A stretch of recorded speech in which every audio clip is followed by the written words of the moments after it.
Welcome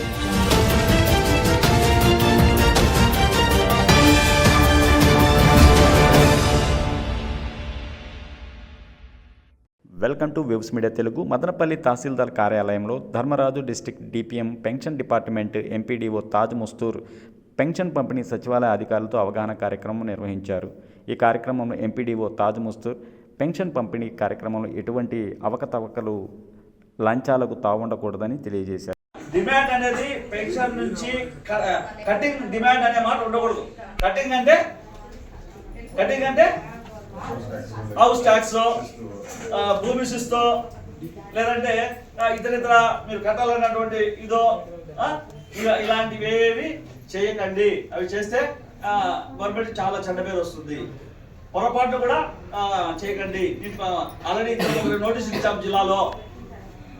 రెండోది ఏంటంటే ఎట్టి పరిస్థితుల్లో కూడా ఇది చెప్తున్నా, మళ్ళా మీ సముద్రంలో ఉన్నారు. 1, 2, 3 తేదీలు మీ సముద్రంలో ఉంటారు అంటే అర్థమేమి? డబ్బులో ఉంటారు. సముద్రంలో ఉన్నటువంటి వ్యక్తికి ఆ నీళ్లు తాగితే ఎంత అనారోగ్యమో, డబ్బు తగిలితే అంతకన్నా ఎక్కువ అనారోగ్యం అనే విషయము బ్రెయిన్లో పెట్టుకోండి. అది ఇంతవరకు రాలే. ఇప్పటి వరకు జిల్లాలో ఈ 2 సంవత్సరాల్లో ఇద్దరినే సస్పెండ్ చేశాం. ఒక వెల్ఫేర్ అసిస్టెంట్ని, ఇద్దరు వెల్ఫేర్ అసిస్టెంట్ని, ఒక ఏమంటారు ఏఎన్ఎం రాయచూటి మున్సిపాలిటీలో ఒక ఏఎన్ఎం ఈ విధంగా చేయడం వల్ల ఒక 50 రూపాయలు 100 రూపాయలు కాసిపడడం వల్ల పొరపాటున పెన్షనర్ల దగ్గర అలాంటి యాటిట్యూడ్ ఉంటే కన్నా నీకు వెంటనే ఐబీఎస్ కాలేజ్లో ఖచ్చితంగా నెగిటివ్ ఫీడ్బ్యాక్ వస్తుంది. ఇది ఒకసారి గుర్తు చేసుకోండి. మీ పిఎస్ వచ్చింటే బాగుండేది.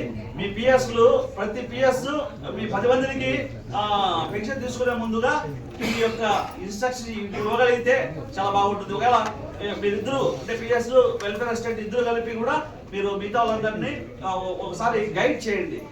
కానీ ఇక్కడ ఒక చిన్న సమస్య ఉంది, కోఆర్డినేషన్ ప్రాబ్లం ఉంది. ఆయన ఏది మాకు చెప్పేది అన్నటువంటిదే ఉంటుంది. ఒకవేళ అలాంటి ఏమైనా ఉంటే సార్ దృష్టిలో పెట్టండి.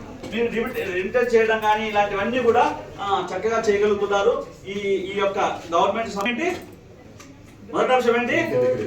ఇంటి దగ్గర పోయి పెన్షన్ ఇవ్వాలా. రెండో అంశం ఏంటి? గౌరవప్రదంగా మనం ఆ పెన్షన్ అందించాలా. మూడో విషయం ఏంటి? ఎలాంటి డిమాండ్స్ అనేది మన సైడ్ నుంచి ఉండకూడదు. ఈ 3 సక్రమంగా చేసుకోగలిగితే కదా ఈ ఐబీఆర్ఎస్ కాల్స్ లో గవర్నమెంట్ కు మనకు పాజిటివ్ రెస్పాన్స్ వచ్చడానికి ఆస్కారం ఉంది. ఇది ఈరోజు మన వీసీ ద్వారా సర్ప్ సిఇఓ పెన్షన్ డైరెక్టర్ గారు మీకు చెప్పవలసినటువంటి అంశము.